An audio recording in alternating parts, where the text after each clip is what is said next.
Environment Day is being celebrated all over the world, and it has been for a long while.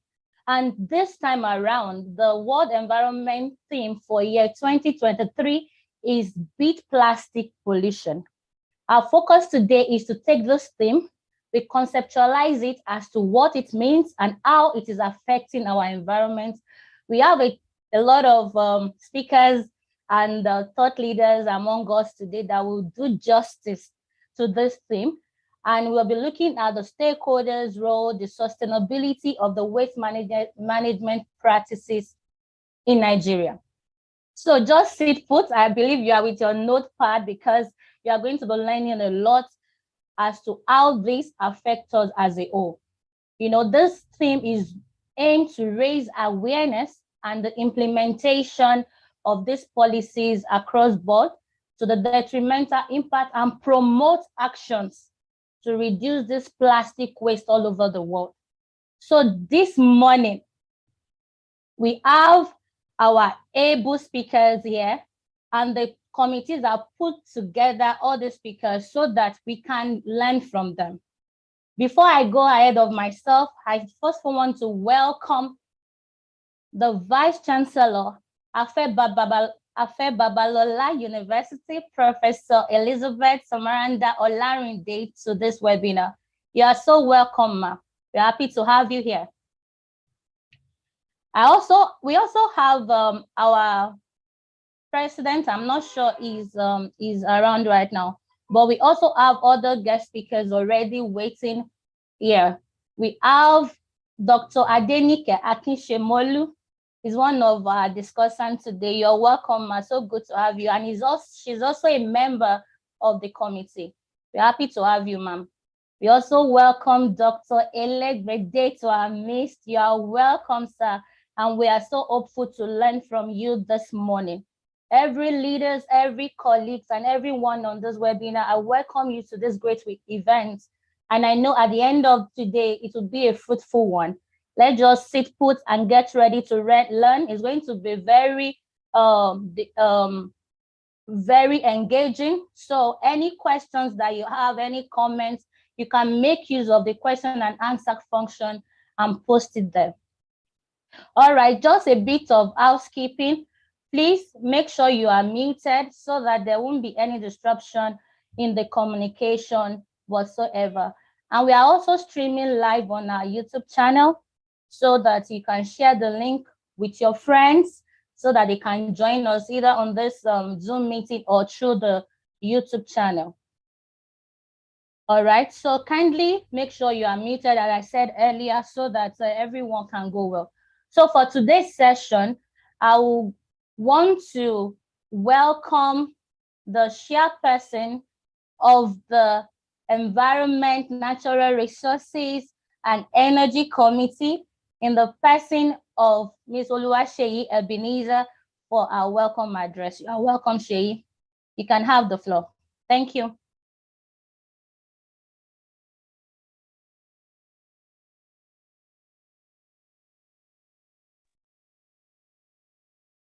Thank you so much, Folakemi. And I welcome everyone. So just bear with me as I pull up my welcome address. I'm sorry. Sometimes this technology can be a bit, okay. Okay, thank you very much. I hope you can hear me loud and clear. Okay, so yes, you can. Okay, thank you so much. So I'll first want to appreciate the President's International Law Association, Nigerian branch, Professor Damilola Olawi, SN.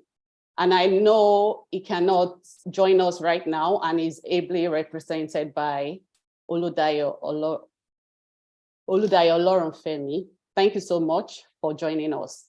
I also want to welcome the keynote speaker, Professor Christiana Voigt. I'm not sure if she's with us here now, but I'm very sure she will join us soon. Thank you very much. The Vice Chancellor. Okay, she's actually here. You're welcome. the Vice Chancellor of Babalola University, Ado Ekiti, Ekiti State, Nigeria, Professor Smaranda Olarinde, our renowned speaker, Dr. Isa and Dr. Adenike, distinguished members of the ILA Nigerian branch, and our dear participants. I welcome you all to this much anticipated 2023 World Environment Day webinar. The International Law Association was founded in Brussels in 1873 and has its headquarters in London. It is currently chaired by Professor Kristen Chinkin.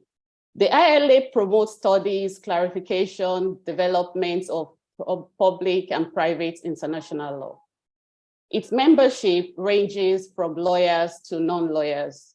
The Nigerian branch of ILA regularly organizes conferences and events just like this that is aimed at promoting the study and clarification of all aspects of international law. The Committee for the Natural Resources, Energy, and Environment, which I chair, is focused on issues relating to natural resources, energy, and environment. The committee also aims to promote studies, clarification, and development in this area, as well as to facilitate cooperation and collaboration among stakeholders in these sectors. I'm so pleased to see so many professionals, experts, colleagues, students, and friends gathered together here in one place and for the same purpose.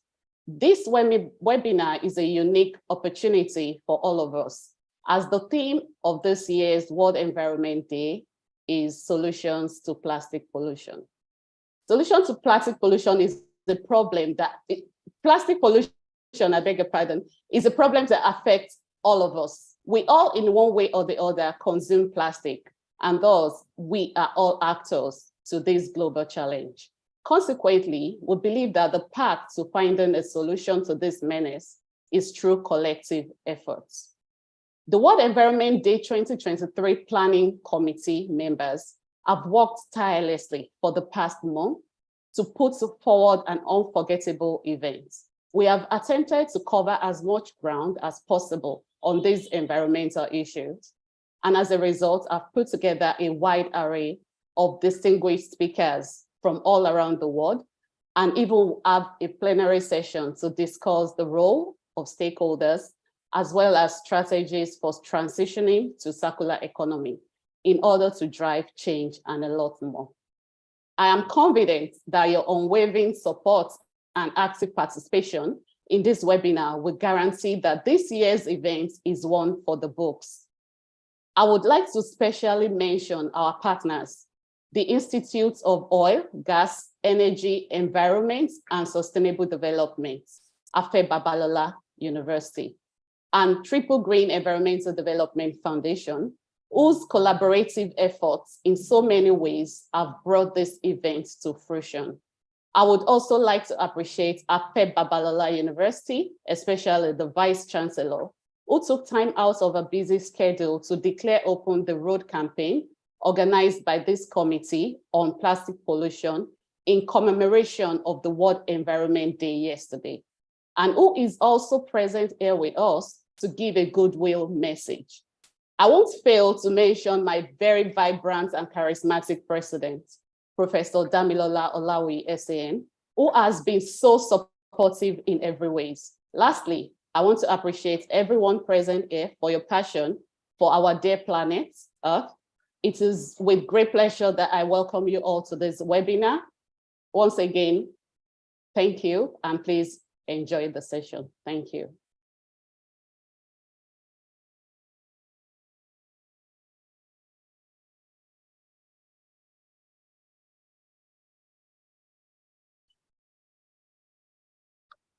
Olakemi, over to you.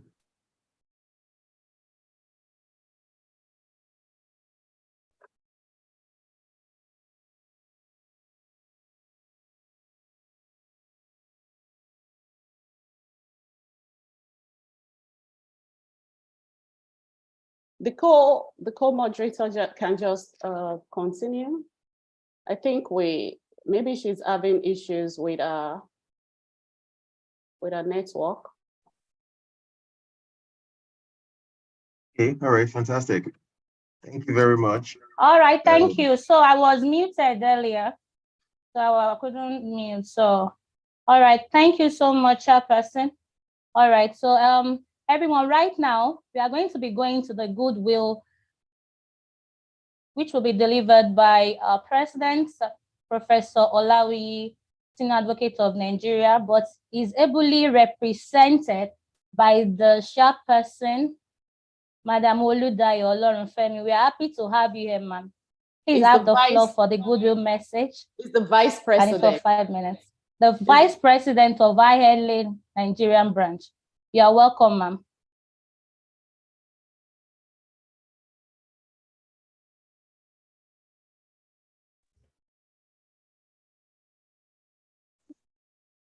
Mrs. Oludayo Olorunfemi. Yes. Thank you very much, Folake. Thank you for the very kind introduction. Good morning, everybody. I'm glad to be here. And as the moderator had said, I'm representing the president who is unavoidably absent. He's at another meeting and he asked that I express his apologies and regrets for not being here. I must commend the committee for putting together this very beautiful webinar, and I look forward to learning from all the speakers. And yes, I have my notebook and my pen has advised, and I'm ready to put up, to learn and to make notes as we go along. I must also express our profound gratitude and appreciation for the collaborative partnership that we enjoy with Afe Babalola University. It's one of a kind, and with that, thank my teacher and very dear mentor and mother, Professor Larinde, for always accommodating us and showing a hand of fellowship and support to the organization. Thank you very much. And this year's theme is appropriate, and I'm sure that we would have different ways of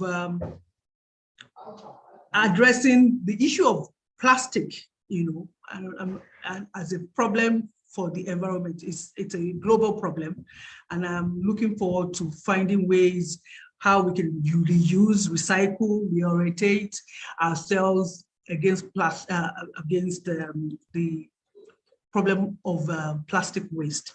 I remember that when we were growing up and we were going to the shops, we usually have a sack bag that we would carry. It was your chore if you're going to the market with your mom to carry the bag for all the shopping. These days, all we just have is nylons, and more nylons. So I think that one of the takeaways, and I look forward to hearing from the speakers, is how we can go back to more sustainable ways of doing things, either ways of life, food, storage, and things like that. So let me not take too much of your time. I wish us a very impactful deliberation. Thank you very much. Thank you so much, ma'am. That was so detailed, and thank you for your time as well. All right, so we are also going to be inviting our able Vice Chancellor of the Afe Babalola University, Professor Elizabeth Samaranda, for our goodwill message. Please have the floor, ma'am, for the next 5 minutes. Thank you so much. Thank you very much. I am indeed highly delighted to be here. And on this note, I will want to adopt the already well-established protocol. Please permit me to do so. Our very distinguished ladies, gentlemen, my colleagues, and those who have the enthusiasm to ensure a clean and healthy globe. On behalf of Afe Babalola University, Ado-Ekiti community, our university the university that has been adjudged the best university in Nigeria for a record second consecutive year, just recently by the Times Higher Education ranking, impact ranking, largely attest to its academic excellence. And the ranking announced by the Times Higher Education on the 25th again placed our institution, the Afe Babalola University, #1 among 250 institutions in Nigeria. And I'm very proud and delighted to say that we are now among the top 201 300 universities globally. This being said, today we convene on an issue of immense importance, one that is often at the forefront of environmental discussions, and that is plastic pollution. As we mark the World Environment Day, we once again declare that we are united in our pursuit to knowledge and innovative solutions to the tremendous environmental problem that challenges the entire globe. Please permit me to extend my deepest gratitude to our esteemed partners, the Committee on Natural Resources, Energy and Environment of the International Law Association Nigeria branch. We are very grateful and happy to partner with you. The Institute of Oil and Gas and Energy, which happened to have been established under my tenure when I was the provost of the College of Law here at Afe Babalola University. Environment and Sustainable Development, the OGs, and the Triple Green Environmental Development Foundation, PGD's Foundation. I'm very grateful to you, my distinguished colleague, learned colleague, Oluwaseyi Ebenezer, for your dynamism and passion for this purpose. I congratulate you especially. Your collaboration in organizing this significant event is a testimony to the power of partnership in addressing global challenges. At Afe Babalola University, we take pride in being steadfast advocates and unrelenting implementation force for the United Nations Sustainable Development Goals, the SDGs. Our commitment towards finding practical solutions to environmental issues remain unwavering, as it is evidenced by our recent recognition by the Times Higher Education 2022 and now 2023. We are very much aware that our accolades, is not just a proof of an established fact to our past and present efforts. It also serves as a beacon illuminating our path towards achieving a sustainable future in Nigeria and in the world, but together, not in isolation. It is a stark reminder that to combat the environmental challenges we face, we must intensify our efforts, be innovative, and above all, collaborate with each other.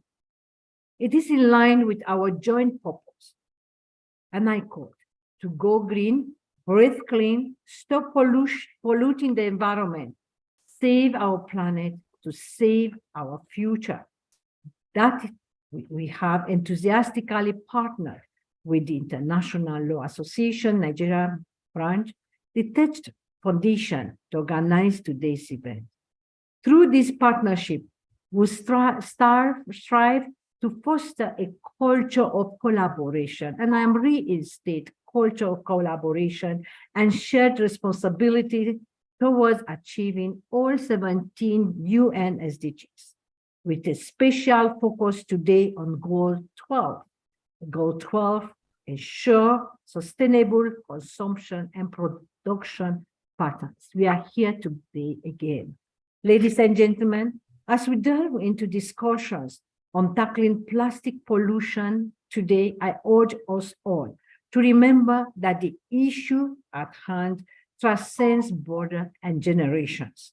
Let us engage in this dialogue, not just as representatives of our respective organizations, but as global citizens, deeply committed to living healthy planet today and for the future generation. Let's leverage this platform to exchange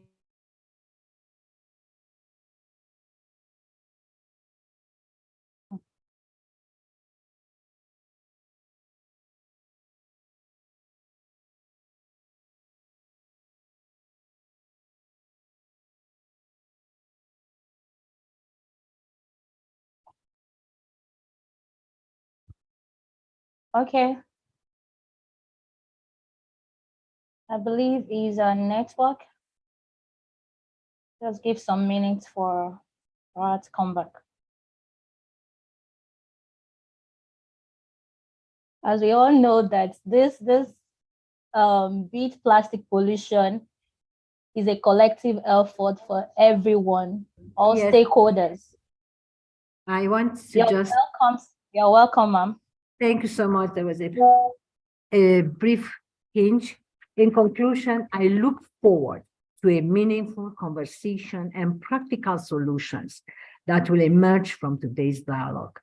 It is my fervent hope that our collective efforts will contribute significantly to reducing plastic pollution, thereby bringing us closer to the realization of a sustainable and resilient planet, our own planet. Thank you for listening. Thank you so much, Prof. Thank you so much. So insightful and detailed. Welcome notes, thank you so much, sir. And I just want to also tell everyone that we all know that we have a part to play, as everyone will be discussing and the conversation is ongoing. Kindly listen attentively for you to pick your role individually, because it's not one stakeholder that can do it all alone. It's a joint effort so that we can save the environment and also for the future generation. So thank you so much, our Vice Chancellor. God bless you, ma'am. While going to the other agenda, I'm going to be welcoming the chairperson of the ILA Environment, Natural Resources and Energy Committee in place of Ms. Sheyi Ebenezer to introduce the keynote speaker. Please have the floor, Lua Sheyi. Thank you. Thank you so much, Folakemi. And thank you, Madam VC, for that very insightful goodwill message. Dr. Christiana Vort. Good morning. Good morning. Oh, hi, Good evening. Doctor. It's good to see. It's good to see you. So it's a pleasure to have you among us this morning. But before we go into our conversation, I would like to just read out a brief profile of Dr. Christiana Voigt. So Dr. Christiana Voigt is a professor of law at the University of Oslo, Norway. She is an internationally renowned expert in international environmental law and teaches, speaks, and publishes widely on legal issues of climate change, environmental multilateralism, and sustainability. From 2009 to 2018, she worked as principal legal advisor for the government of Norway in the UN climate negotiation and negotiated the Paris Agreement and its rule book. That's a fantastic one. Professor Voigt is the chair of the IUCN, World Commission on Environmental Law, WCEL, and co-chair of the Paris Agreement Implementation and Compliance Committee. She's also a mother of two young boys, Victor and Oscar. You're welcome, Professor. Thank you. Yes, it's good to have you with us. So we'll just move right into the conversation. Firstly, Professor, can you tell us about the IUCN World Commission on Environmental Law, what it is, and what's your role as the chair of this commission? Of course, I'm happy to talk about this, but before I get there, please let me thank you very much for inviting me to the ILA Nigeria branch meeting on the occasion of the World Environment Day yesterday. But I also would like to bring all my happy greetings here from Norway, because I happen also to be the Vice President of the ILA branch Norway. So this is a sister greeting I didn't mention in my CV, but I've been in this position for many, many years and very active in ILA Norway. And so it is a sister greeting from Norway to Nigeria on that occasion. Thank you so much for that, for mentioning that. And I admire your work. I admire your work. I so much. admire that the ILA Nigeria branch choose this important topic of beating plastic pollution as your topic to mark the World Environment Day. So congratulations on that. Thank you so much. Well, you asked me about what the IUCN World Commission on Environmental Law is, which I'm chairing, and I'm happy to say a couple of words about the commission. Well, first of all, let me explain to you what the IUCN is. The IUCN is the International Union for the Conservation of Nature, and that's the world's oldest international environmental organization. It was founded 75 years ago. And it has both members, states as members, as well as non-governmental organizations. So it's a bit of a hybrid animal and a very interesting organization, which provides scientific input into international discussion on everything with regard to environmental protection. Now, the IUCN works through 7 expert commissions, which do, in a way, most of the work and bring together a huge international network of volunteers. And one of the commissions is the World Commission on Environmental Law, which I currently chair. I was nominated and elected as chair by the Members' Assembly. Met at the World Conservation Congress in Marseille 2 years ago. So I was elected for 4 years to function as chair. And I have a co-chair, or deputy chair, Mr. Ayman Shakawi from Morocco. So I have an African co-chair so that we have a gender and a geographical balance in the leadership of the commission, very important. And we work across the entire field of environmental law. It may it be climate change, nature protection, water protection, soil, oceans, peace and security, ethics and environmental law. And we do this through specialist groups. We have 8 specialist groups, which are then chaired by particular people who work in this field. And we have task forces, which have a slightly more confined purpose. So we work on plastic pollution, we work on rights of nature, we work on forest protection. So we have all these different groups that are incredibly active and have many, many projects currently running across this entire portfolio of environmental law, which is broad and wide, as you know. But we also work with the IUCN Secretariat in the international negotiations on different legal treaties, for example, Climate Change Convention, Biodiversity Convention, Law of the Sea, where we supply, in a way, the legal input into the negotiations and the official delegation and provide the necessary competence when it comes to legal aspects. And finally, the IUCN World Commission on Environmental Law is a network of international lawyers. We are currently 1,200 members from all over the world, and we are very open and welcoming to new members. If you're interested, if you have a law degree and have worked a little bit on environmental law, the commission is open to you, and we are happy to welcoming you, because it is a very important network for exchanges like this one, and network and capacity building and exchange of best practices all over the world. We have environmental scholars, but also justices from many different courts all over the world who engage in very active exchanges on environmental legal issues across the whole scope. I hope this answers this question. Yeah. Yes, thank you. Thank you so much. That's a fantastic one. And the workload is massive. And I also want to mention that it shows that ILA is a very active organization, association, and I want to implore people, our participants, to register and join early, because I'm impressed that it wasn't in your short profile that you sent to us actually. So Professor, it needs to be updated for that session to be added. Yes. So we're just going to jump into our major conversations. I just wanted us to get familiar with you as to what you do and all that. So my first question is, you agree with me that especially the developing country, we're in Nigeria, so this is from the developing country point of view. The kind of economy we practice is linear. So for instance, plastic pollution, we acquire the plastic, we use it, and then we throw it away. And for us to achieve environmental sustainability, we need to move to a circular economy. So shifting from linear economy to circular economy has been stated to be one of the factors that can help us in solving plastic pollution. And achieving a circular economy involves systemic change. In your opinion, how can a society achieve a systemic change that will help combat plastic pollution? Very good question.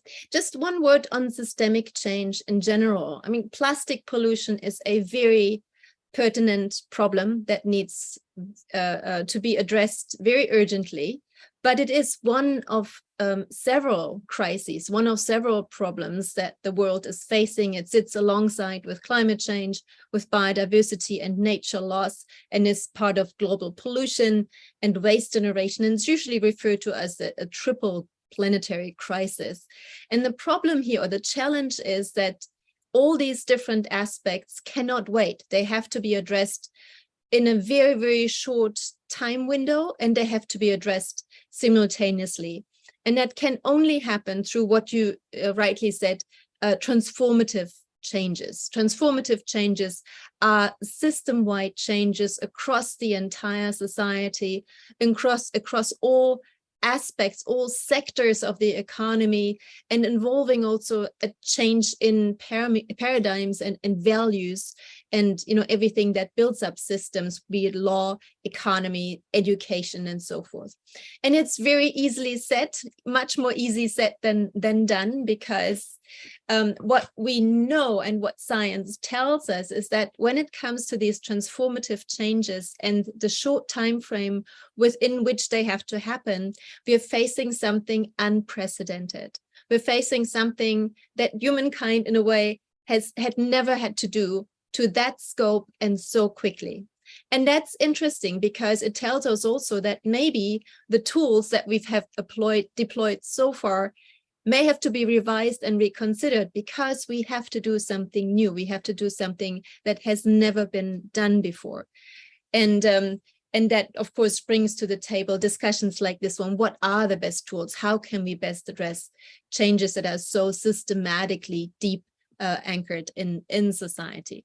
But back to plastics, I think what you rightly indicated is that move to a circular economy, absolutely crucial.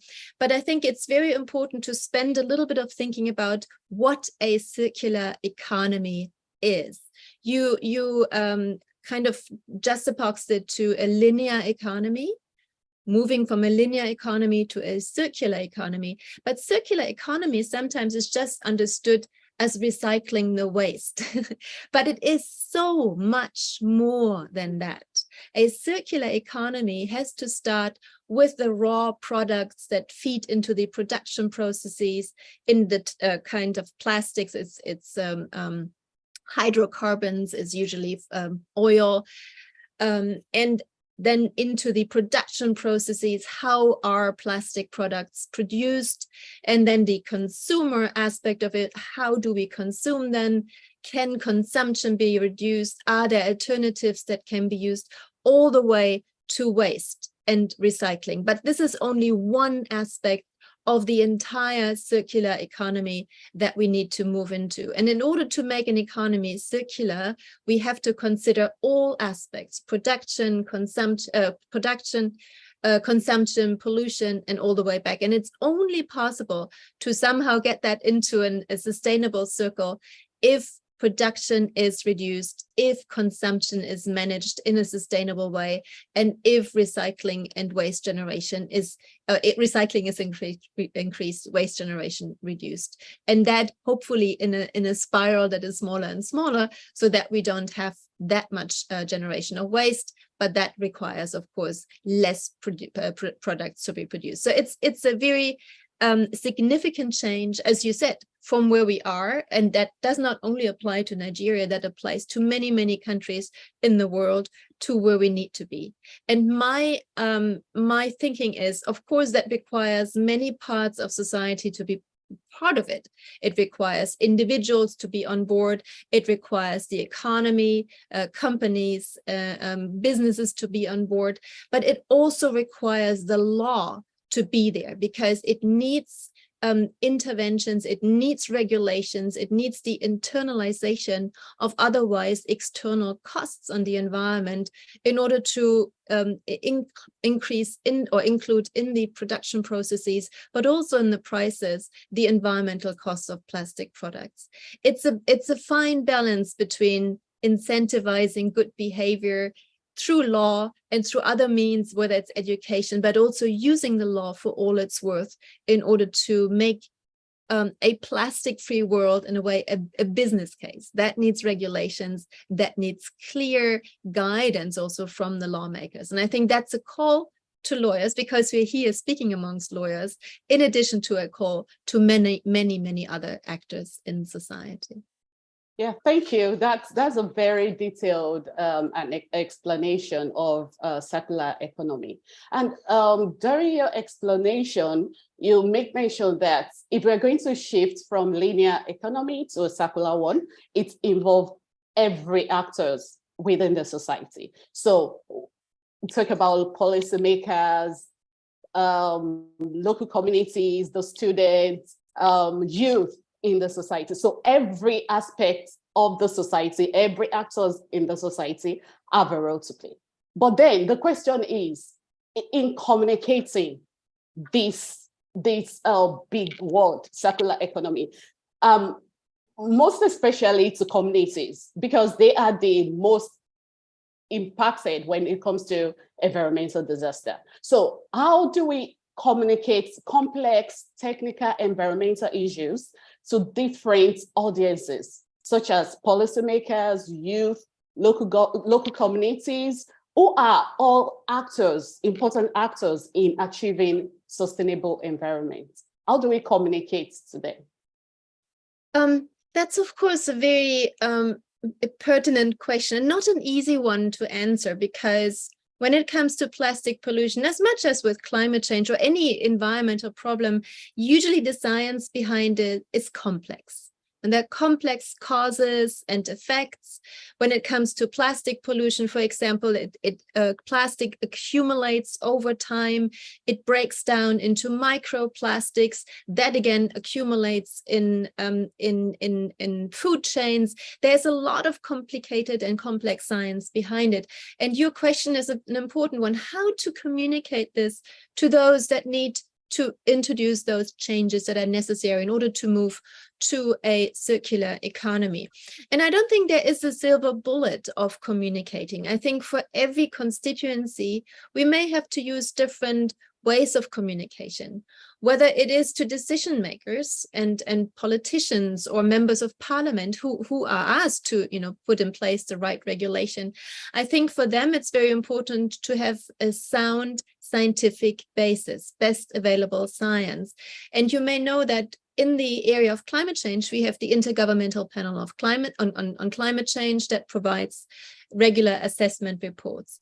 And within the area of waste and including plastic pollution, there is a new panel that was established last year, which is also meant to regularly provide the best available science on the issue of plastics and other chemicals. So this will become a very important source of scientific information that hopefully can be broken down in digestible pieces to decision makers, so that they can have an informed basis for their political and legal decisions. But that may not help that much with, let's say, youth or another constituency. And there are other ways to communicate. They can be art, they can be music, they can be just showcasing the massive amount of plastic. I mean, plastic has in a way, I wouldn't say the advantage, but it's visible, compared to climate change and gases that you can see. Plastic is visible. It is something that can be pointed to. And it's also visible often how it affects human health, how it affects environmental health, ecosystems and animals that get entangled. So there are ways to communicate the problem backed up by science by using different ways of communication depending on what constituency one is talking to.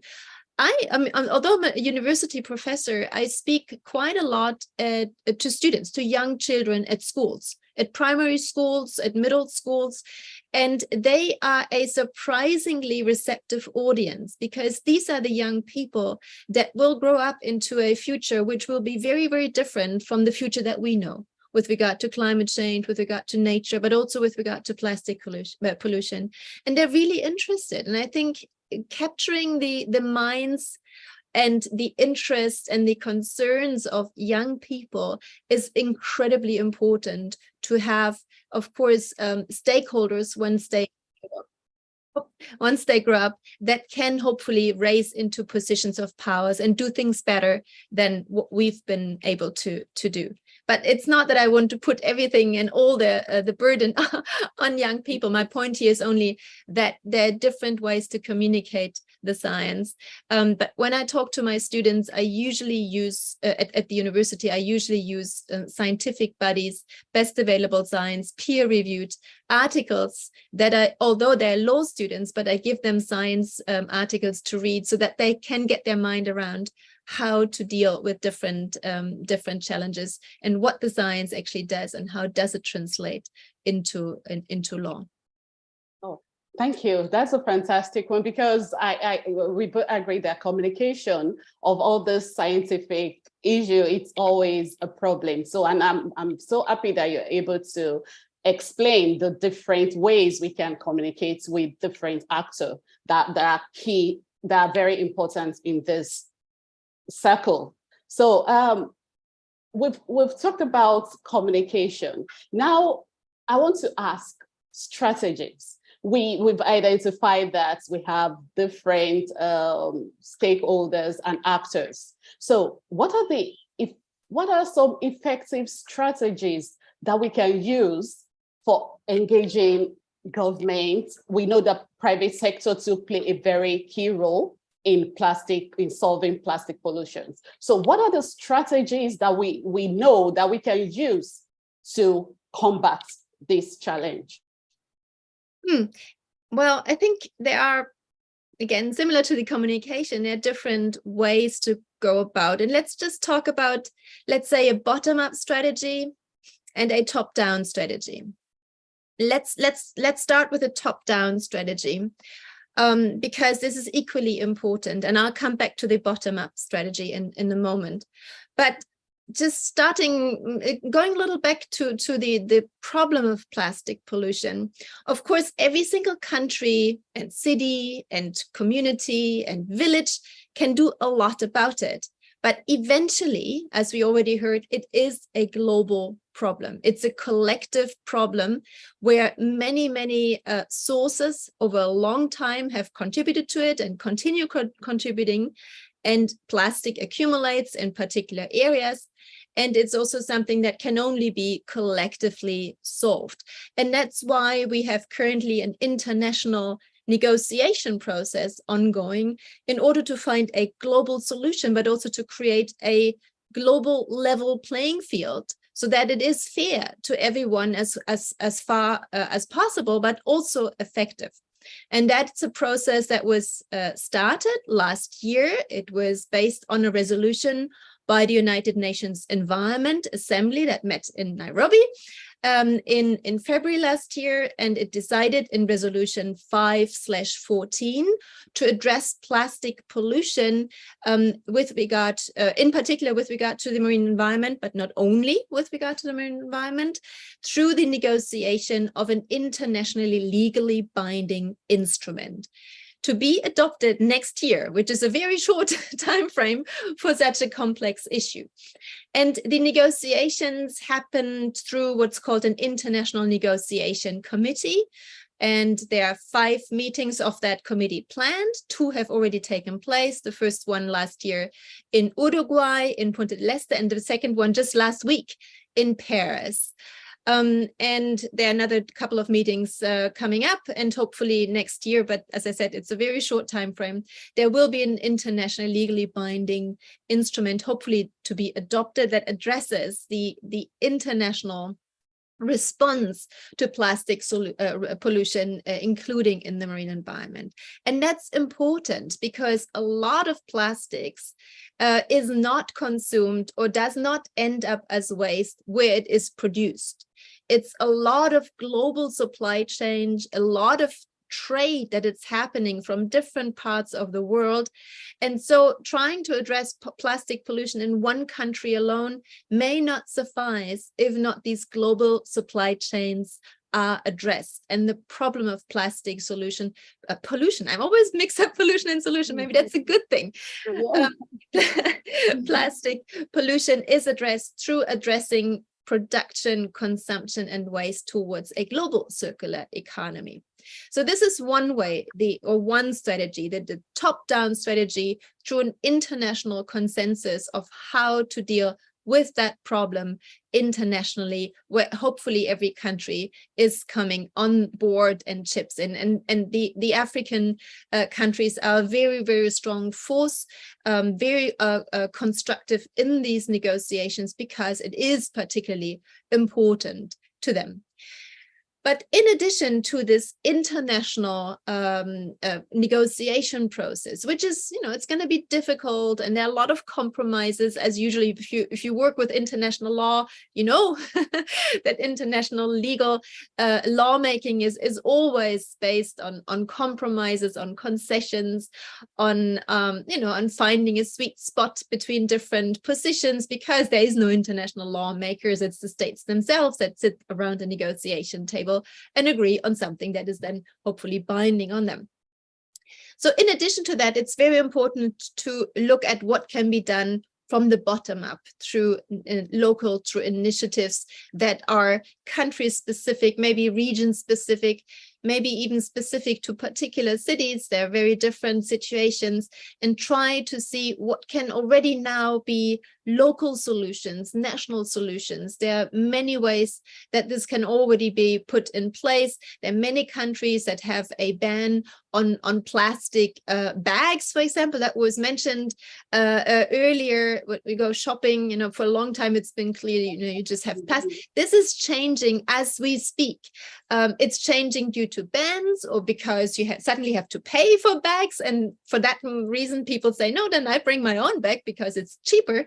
So that's what I mean by including or internalizing the environmental cost. Just make it more costly to use plastics, and just bring your own netting or something from home and save those one plastic bag from being used and thrown away. But also thinking about alternatives to plastics. There are other solutions, there are other materials that can be used instead of plastics, and thinking about how to reduce overall consumption in plastic products. These are initiatives that can be included or implemented as we speak. They don't have to wait for the international level, but it's something that can be done. And I think the most important thing is to convince businesses that this is an opportunity. That's something where they can make the next big business case out of it by providing alternatives to plastic products, by looking at ways to reduce plastic.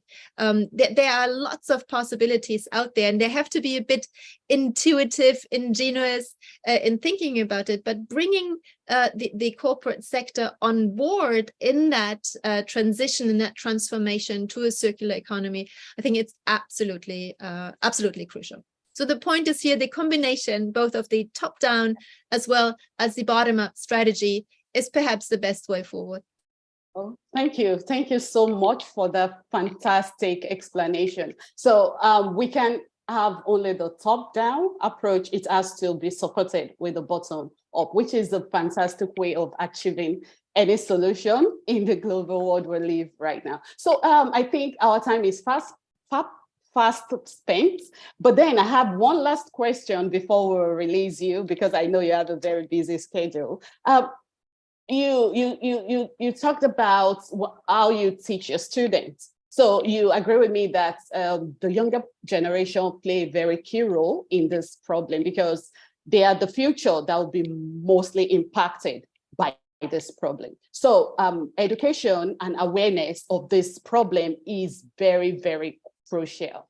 So, but then all over the world, this problem, the problem of climate change, biodiversity loss, plastic pollution, or any other kind of pollution, are not integrated in our curriculum, in our education. So how do you think we can effectively integrate this problem, environmental education, into our school curriculum so as to empower the future generation, so as to open their mind to be innovative in a problem that will affect their generation the most? Yeah, I mean, who makes the decisions about curricula? It may be the Ministry of Education, or maybe it's down to the level of the dean of the university or the law school. But it's very important to get those people who make the decisions about the curriculum on board. You know, invite them to these kinds of meetings, make it very clear that environmental education also in law schools is absolutely crucial, especially lawyers. As we all know, they, in many cases, rise to very prominent positions in society. You know, they become judges, they become part of the lawmakers, or they work as corporate lawyers.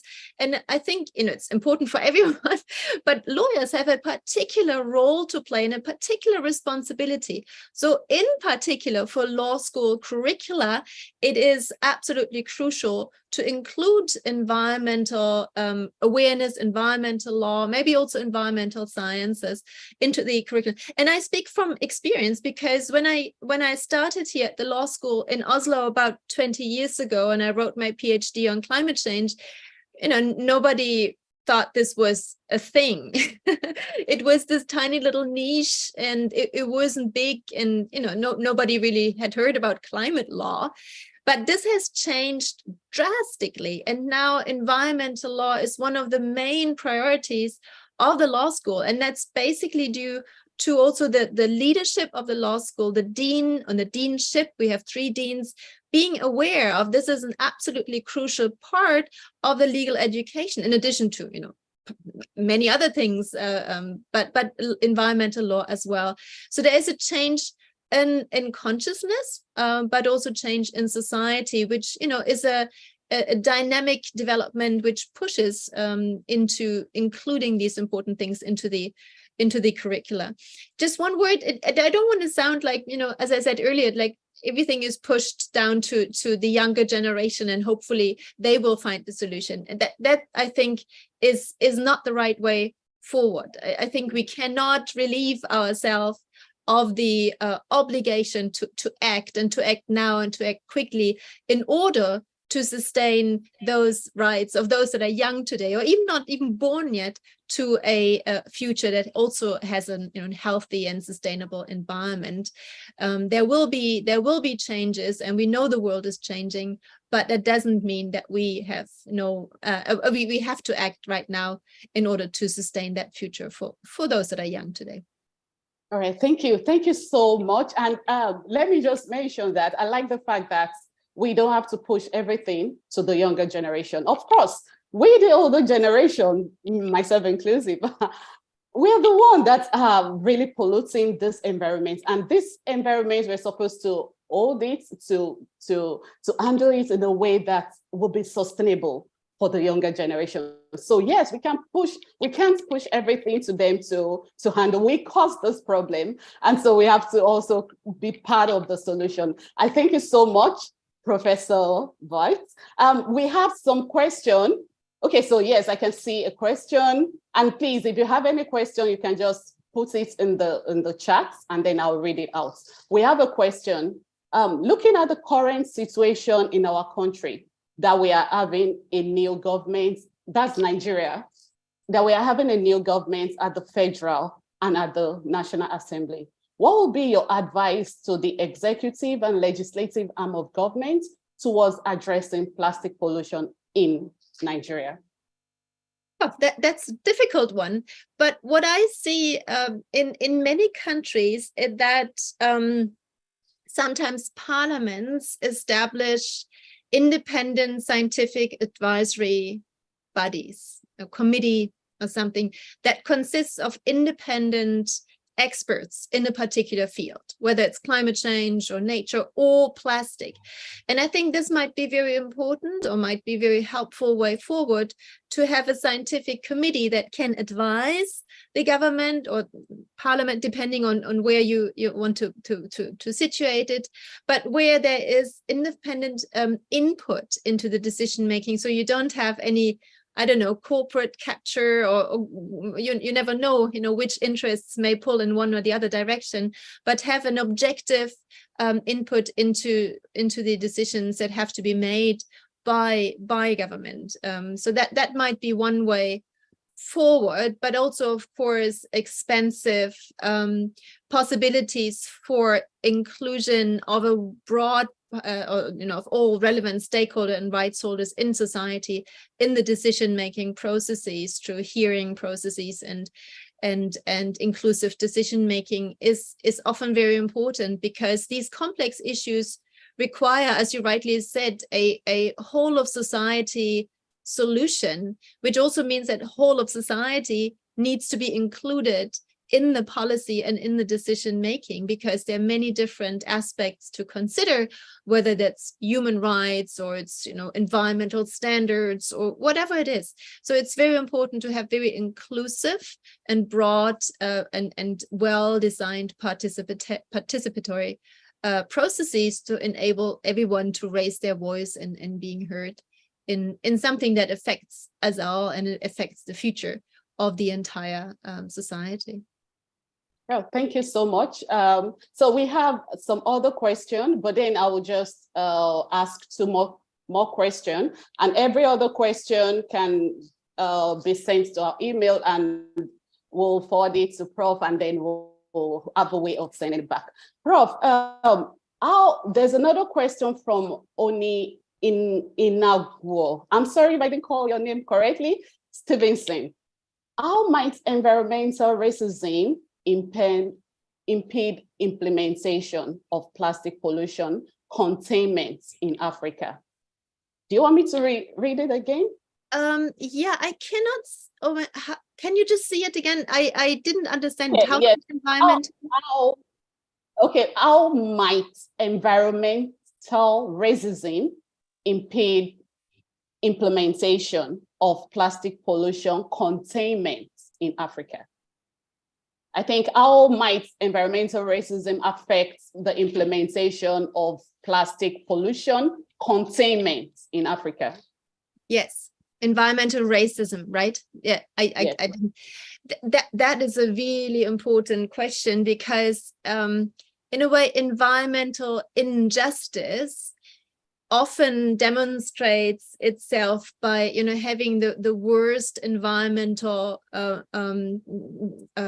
waste facilities, most toxic ones in areas where people live that are already minorities or marginalized. That is a fact in perhaps all societies, but when it comes to plastic and plastic pollution and waste facilities, it is very important that they are not detrimentally impacting parts of society which already are marginalized and vulnerable. That would contribute to that racism aspect that's as mentioned. How to do it is very difficult to suggest from my position here.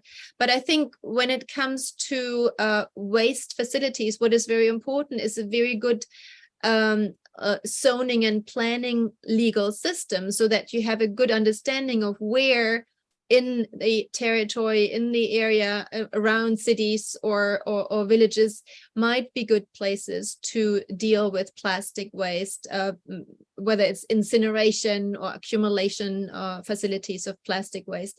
And it cannot just be based on, dumping it in areas where we hope that nobody cares because people are marginalized, but it needs to be based on a good and fair and just zoning and planning system, which I guess has potential for improvement in many parts of the world, including here in Norway, where I live, where this also is a problem, where we have, if I look out of the window just across there's a lake here, is a waste facility, which is not in the middle of Oslo, but it's in a part of the town where people live that are maybe slightly less privileged than other places. So I think dealing with good planning, social inclusive planning structures might get us already quite a bit on the way. Oh, thank you so much. I've been asked that our time is up. It has been a very wonderful conversation with you. As always, I've listened to you talk over and over. So I just want to appreciate you, and I want to thank you very much for setting time out to talk to us and educate us on this very important, pertinent issue that the world is facing right now.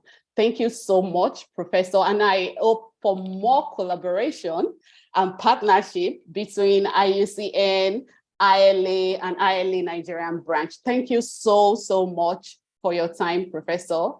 And I want to also say that if you can just, if you're very busy, you can leave, but if not, you can stay with us till the end of the program. Thank you so much. And I don't know if you have any last word or word of advice. We have a lot of young people joined us as participants, some lawyers, some non-lawyers. So I don't know if you have any word of advice or anything you want to say to us before we release you, Professor.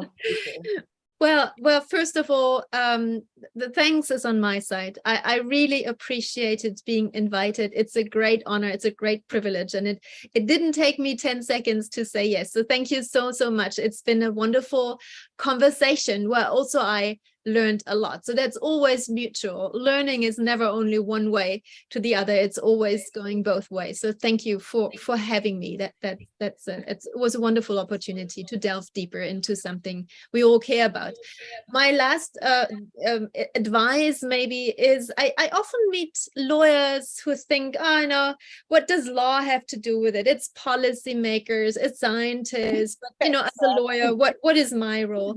And I think this is absolutely underestimating the very important role of lawyers. For example, in interpreting laws that were adopted many years ago where nobody talked about the environment, but these laws are not stuck in or written in stone. They have to be interpreted in a dynamic fashion, or by giving ideas into how to revise laws that exist, how to make them better, how to make them more comprehensive in terms of addressing environmental challenges, or to become judges that have an open mind and are well educated. So there's a very important role that lawyers play. They're not the only ones, of course, but they have a very important role and are, in a way, the needle that can tip the scale in the right direction. And I think I leave this as my last remarks.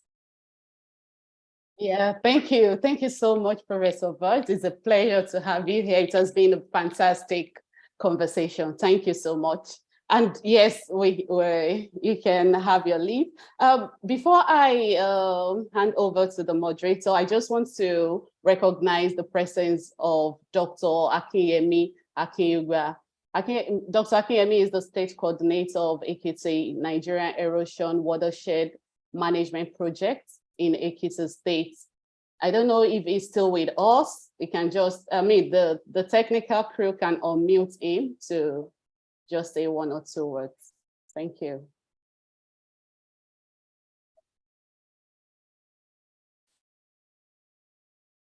Is he still with us? Yeah, I think he has left. We can continue. Okay. So sorry, I'm here. Oh, I'm okay. here. Can you kindly just say 1 or 2 things? Thank you.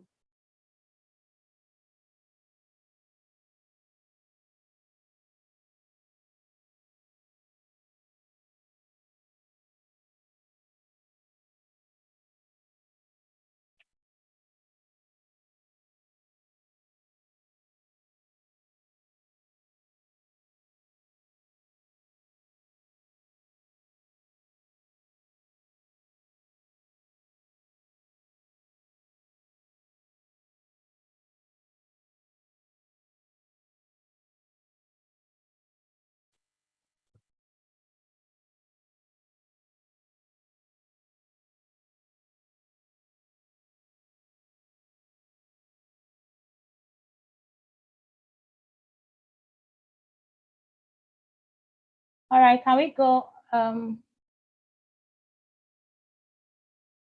Yes, we can continue. Yes. All right, so thank you so much. It has been a very engaging, listening to Prof. One thing that just came into my mind is that we have a long way to go, but at the same time, we are not discouraged in Nigeria because a little drop of water make an ocean. If everyone continue to do their part, I believe we will get there. We will get there. So we just continue to raise an awareness and also continue to do what we are supposed to do to save the environment. So be as it may, so we'll be going straight to the next agenda. Then I will be inviting Feromi Kende to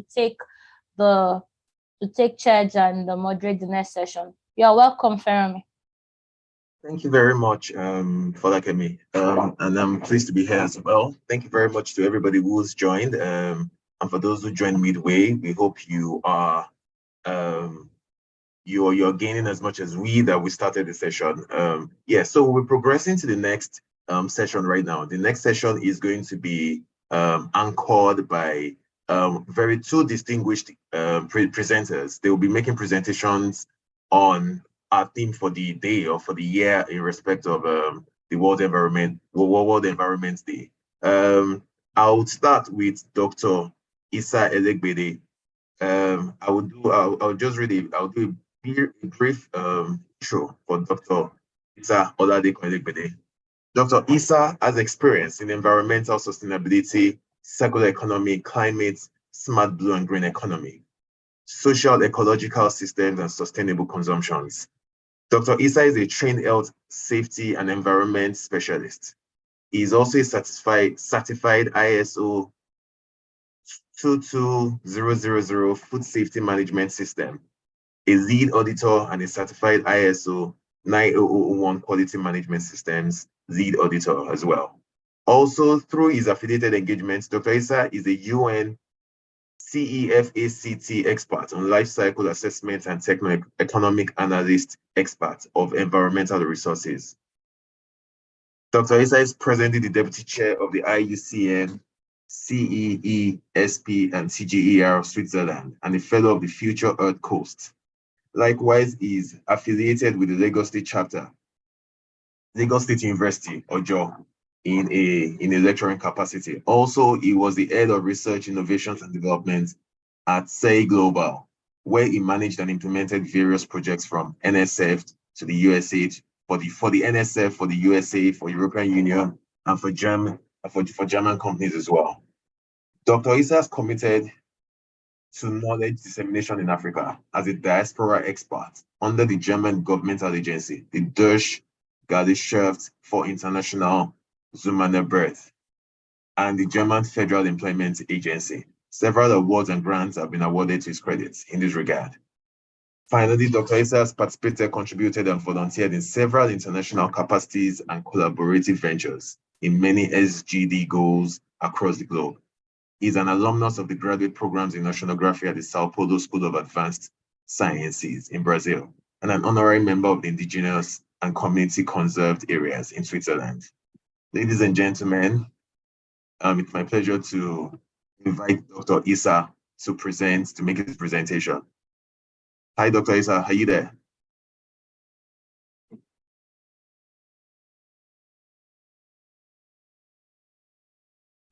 I guess Dr. Issa needs to be unmuted.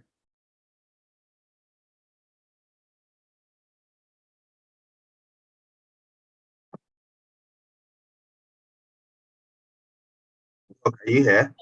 Yes, he's here, and yes, I mean, like, well, no, whether he can. Yes, I think it's yes, trying to connect. Oh, you're here. Yeah, I'm trying to connect. Yeah, I think it's raining heavily here. Oh, okay. I guess that's an environmental issue, so it's beyond us. That is one of the ones that are beyond us. Okay, so Doc, are you able to share your screen? Okay, yes, fantastic. I can see that it's being shared at the moment. So, hello, yes, can I share my screen? Yes, can I share my screen? Okay, yes, please go ahead. Yes, you can. Okay.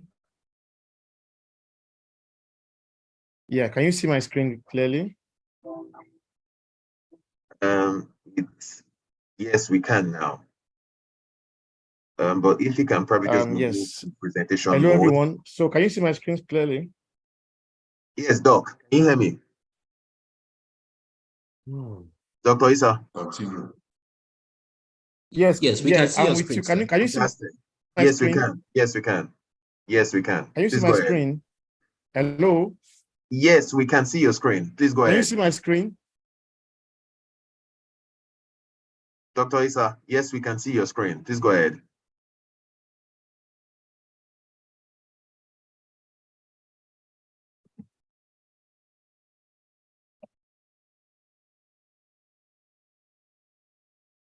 Dr. Issa, please, we can see your screen. You can go ahead, please.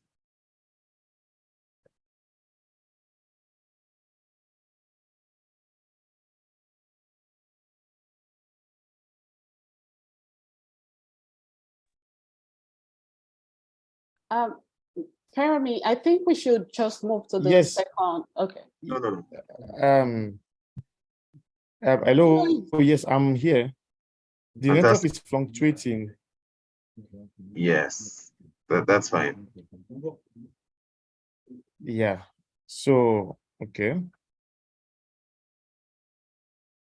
So probably I should reduce. Hello. We can hear you. We can hear you. Yeah, Mr. Ferron probably can share the screen from your end. Yes, the screen is being shared already. Okay, great.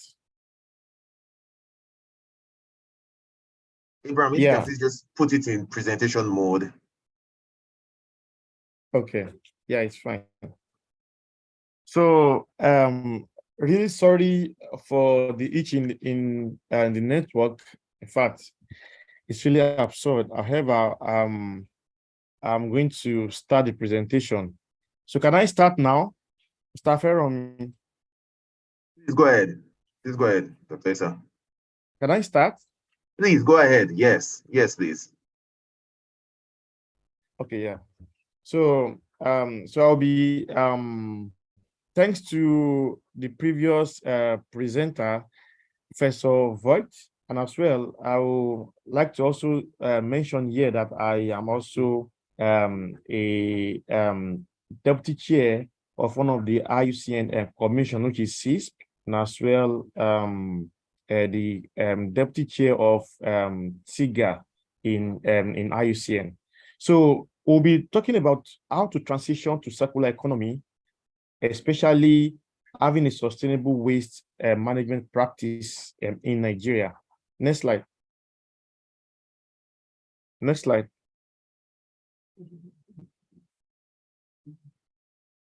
Hello, next slide. Yes, so based on this outline, yes, great. So now, basically, before we talk about circular economy, we need to give ourselves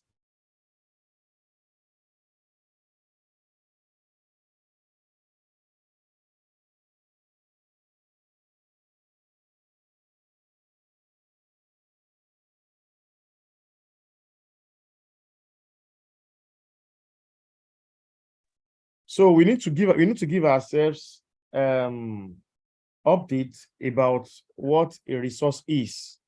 So basically,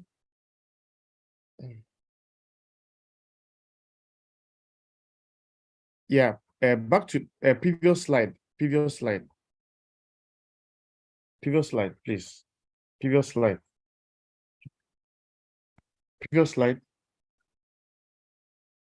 Yes, so we need to talk about what is resources. Now, having known that resources could be man-made and as well natural. Back to the resource slide. The resource slide. The resource slide, please. Yeah, it's on the resource slide now. Maybe it's taking a while to load at your hand. Okay, fine. So yeah, I haven't known that for resources, it could be natural and as well human. However, for natural resources, this entails the living and the non-living components, such as the plant and animals, and as well plants and animals. Now, talking about the non-living, talking about water, coal, soil, and minerals. The next slide.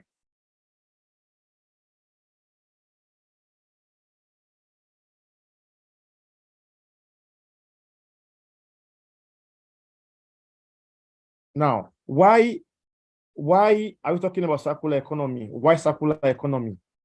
Now, it is important to know that population is increasing globally, and Nigeria is not an exception. And it is estimated that by 2050, there will be increase of about 66% on the projection level. And apart from this, we consume energy daily, especially those in the city. Beyond this, our level of extracting resources is very high. And according to a report, we are extracting resources, both minerals and others, at a level higher than the previous rates.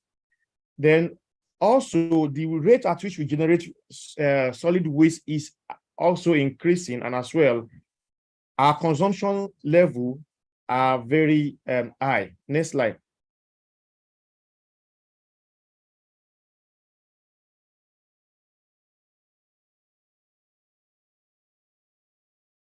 So now the background to circular economy. Now, circular economy is not just existing, it's called from various terms. So we have terms like the green economy, performance economy, industrial ecology, eco-designing, life cycle thinking, then also concepts like shared values and the rest. However, all of them still under the umbrella of sustainable development. Next slide.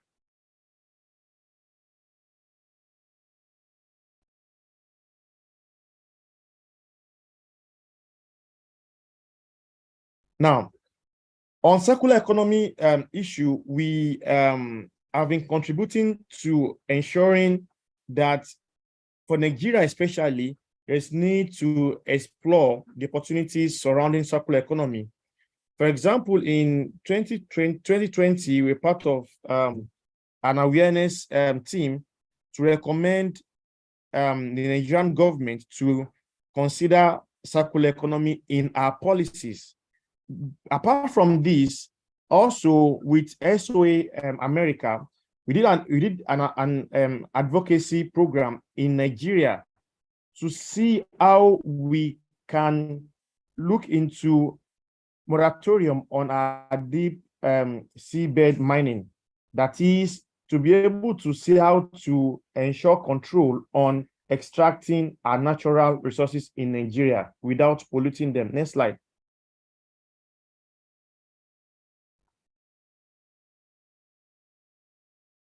So, so apart from this, we also did so many publications on circular economy.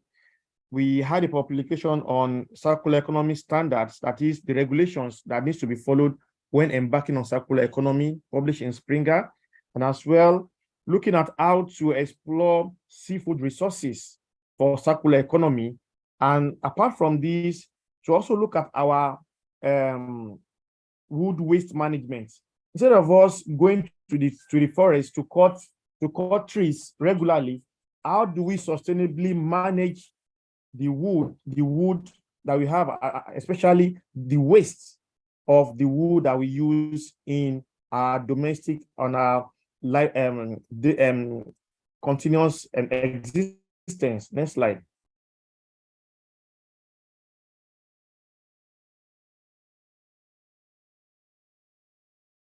So all these that we've mentioned, we know that circular economy is highly connected to almost all the 17 goals of the SDG.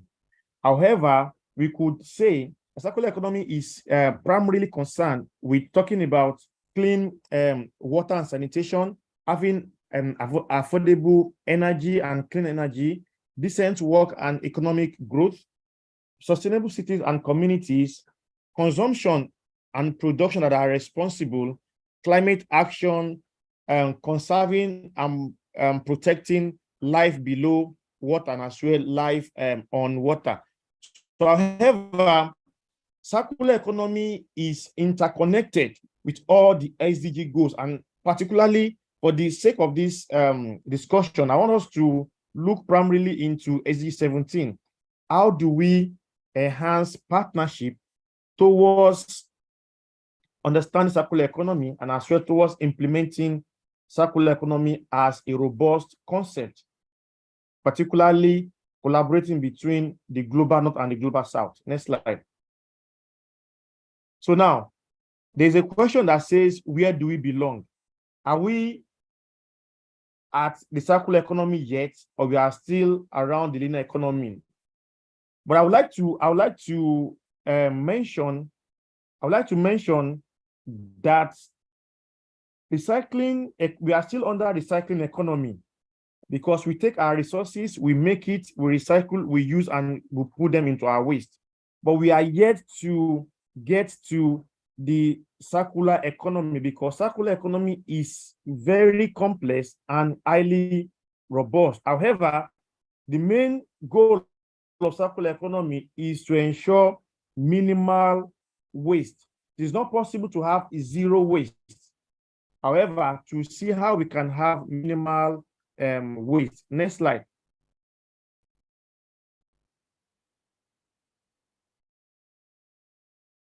So now, so the concerns we have for circular, recycling, and circular economy is, number one, looking at the linear and recycling economy that exists presently. You see that for linear and recycling economy, there is issues surrounding resource depletion. And as well, we generate a lot of waste without adequately considering the use for them. Then also, there are loss of biodiversity with linear and recycling economy. But for circular economy, issues concerning cost are there, complexity, because circular economy is robust and complex. And as well, till now, there is no there is no coordination on circular economy, even globally. People are just doing their own circular economy separately, but there's need for coordination for circular economy, and as well to have public awareness on this issue. Next slide.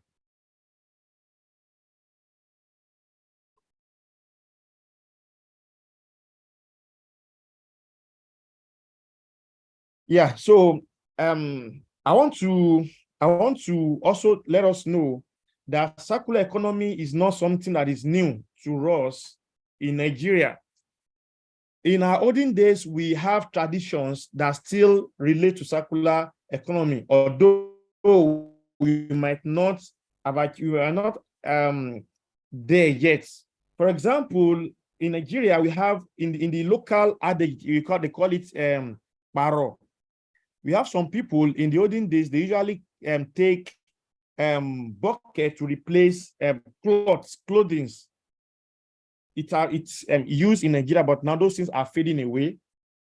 And apart from this, previously we usually buy our drinks like Coke, 7-Up, and the rest, and we return the bottles. These are things that are still in line with circular economy, but now we are moving away from them and going towards linear and recycling economy. Apart from that, in Nigeria, we still look towards repairing our electronics.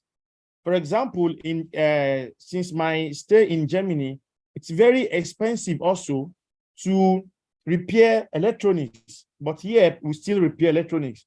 And also, we still find a way to use compost as organic waste. So we still use some of those things for agriculture, and as well, we still have tradition of water management in the country. So telling us that previously we were working close to circular economy. However, suddenly, because we do not respect and value our tradition, we move gradually beyond circular economy and try to go towards linear and recycling economy.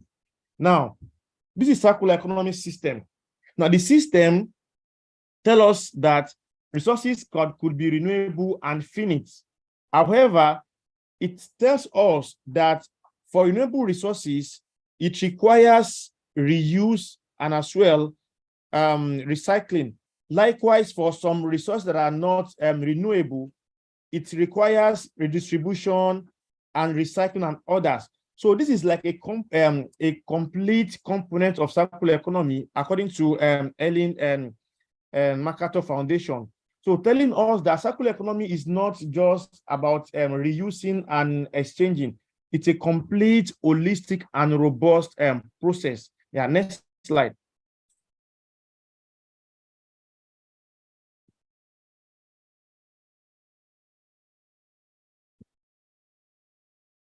So now, the element of circular economy. Now, looking at circular economy, what are the elements? Number one is that we need to transition towards renewable energy instead of using fossil fuel. Number two is that we need to use non-toxic substances, and we should avoid depleting our natural resources. Apart from this, circular economy also entails having green a financial model, and as well to have sustainable supply chain. Next slide.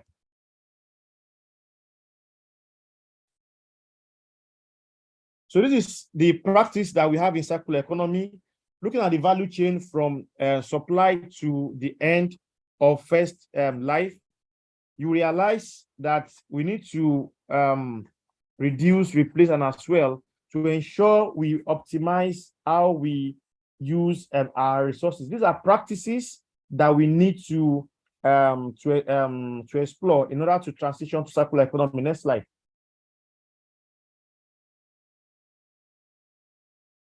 Next slide.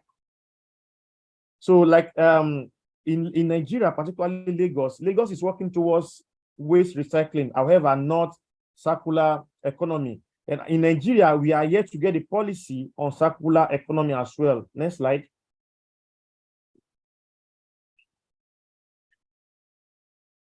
Next slide. So that previously, Professor Voigt talked about the social connection of circular economy. Like we need to have a social mindset and as well to have a cultural behavior. So these are the business model for circular economy. We need to look extensively on industrial symbiosis, that is industries and companies, to see how they can depend on another, and as well to see how we can maintain, repair, and reuse any product that we have so that we can maximize utilization. Also, we should as well see ways to rethink and redesign our product to reduce ecological footprint. Next slide. Next slide. So these are some of the examples of businesses that we can use to transition towards circular economy. Then as well, the barriers to circular economy, if financial barrier, technical barrier, social barrier, and institutional barrier. Next slide. Next slide. So starting the circular economy in Nigeria, back to the starting circular economy in Nigeria.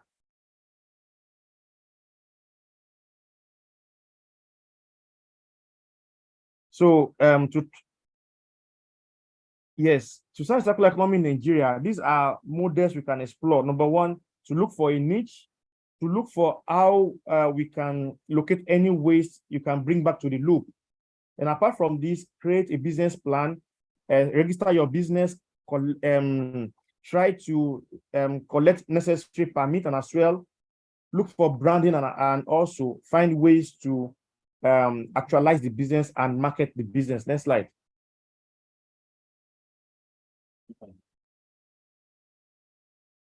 So steps towards transition to circular economy. Number one, we need to recognize our policies. Do we have existing policy? No. Let's try to work on this. Let's try to have a strategy for resource and circular economy.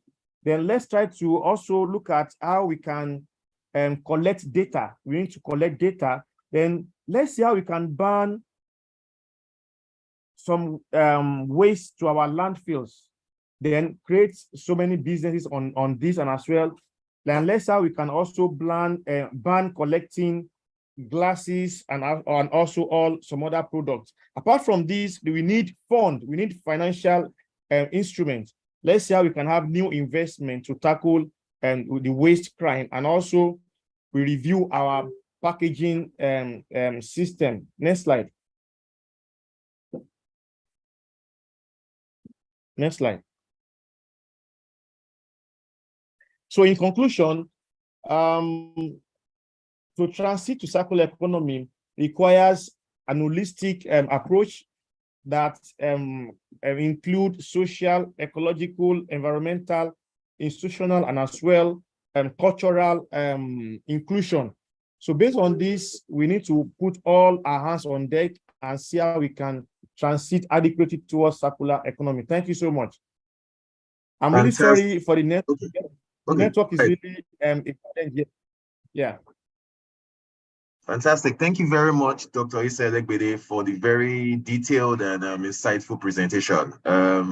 You have told us, or you have very succinctly described to us how we can, successfully transition from where we are to where we should be, which is to achieve circular economy structure system. Thank you very much. Without further ado, I will just move ahead to the next presenter, who is Dr. Adenike Akinsemolu. A short bio. While I'm doing that, I believe Dr. Adenike can just probably start sharing her screen so that she will just she will start immediately. I finish with the short bio. All right. Dr. Adenike Akinsemolu is a leading expert in the field of environmental sustainability with over a decade of experience in education and research. She's currently a Vanguard Fellow at the University of Birmingham and a Senior Research Fellow at Afe Babalola University. And she's also the founder of the Green Institute. Dr. Adenike is a national geographic educator and a member of the United Nations Sustainable Development Solutions Network. And she's dedicated to finding innovative solutions to complex challenges, including climate change. Dr. Adenike is passionate about promoting sustainable practices and solutions for organizations and communities. And she has a successful track record of developing and implementing sustainable initiatives. In addition to her work in education and research, Dr. Adenike is also the author of several books on sustainability, including Principles of Green and Sustainability Science and An Introduction to Green Education. She is looking for opportunities to collaborate and share knowledge and expertise with others who are committed to protecting the environment. I usually just call or refer to her as Dr. Green. Everybody, please make welcome Dr. Adenike for our presentation. Thank you very much. Thank you very much, Fermi, for that wonderful introduction. Ladies and gentlemen, good day. Nigeria, as we know, as a nation, stands a critical. We're right now at a critical junction where the management of solid waste demands immediate action. So today, what we're going to do is we're going to explore the vital roles various stakeholders in play in driving circular economic initiatives for sustainable waste management in Nigeria. So just to give you a brief objectives of this presentation, we're going to talk about a very brief concept of circular economy, which the previous speaker has talked about. We highlight the importance of sustainable waste management and explore the different roles that stakeholders have to play, whether it's by using creativity or just using business to drive circular economic initiatives in Nigeria. So just going about the concept of circular economy, we need to, the purpose of circular economy is to eliminate waste by keeping resources in use for as long as possible. So we want to emphasize the principles of reduction, reuse, recycling, and recovery to create a closed loop kind of system. And by doing that, what we're doing is we're minimizing resource extraction, we're reducing environmental impacts, and we're fostering sustainable economic growth. Now, what's the importance of sustainable waste management systems? So what I've done is talk about the concept of circular economy, and then why is sustainable waste management very, very pivotal to national development. Now, we know that Nigeria's environmental preservation, public health, and economic development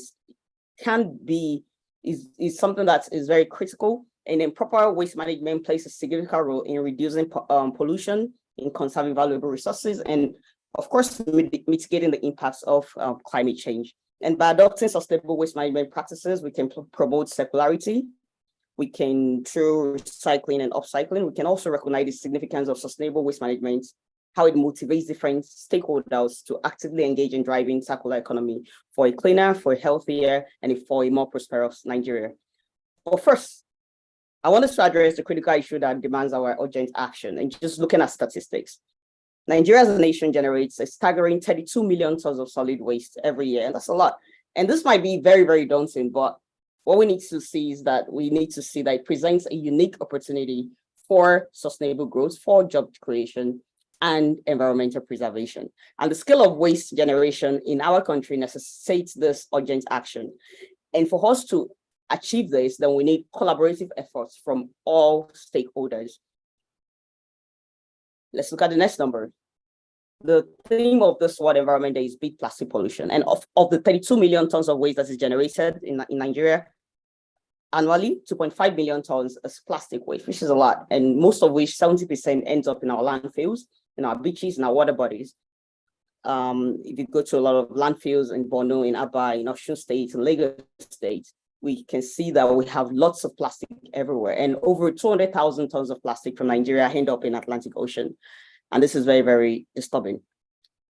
Now, what is an average weight that an average Nigeria generates? About 0.51 kilograms waste is generated by an average Nigeria, according to a World Bank report. Although this is quite low compared to our American counterpart that generates about 2.04 kilograms. However, this is still very significant. And it is the reason why it's that significant is that by going at that average of 0.51 kilograms, it is forecasted that we're going to rise to about 107 million tons by 2050.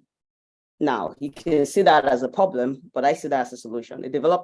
This kind of development can both be a threat and can be an opportunity for Nigeria if we use it in the right direction. Now, last year, there's an international nonprofit organization, Clean Up Nigeria, with their consultative status with the United Nations, found that about 172.7 million Nigerians live in an unclean environment. Now, that puts them at risk. In fact, a study that was done by OMAG in 2021, the study was conducted in Cross River State, examining the public health implication of household waste, for instance. And what they found out is that in a cross-sectional survey of about 400 participants, what they found out was most of our waste are usually vegetables, clothing, wood, animal waste. And some of this waste pose a lot of threats in terms of diseases, cholera. Now you have a lot of all these microorganisms reproducing themselves through binary fission. So you have lots of cholera, you have lots of Vibrio cholerae being produced in environments, you have Plasmodium falciparum that causes cholera, and then you have like bacteria like Escherichia coli, Shigella, Salmonella, etc.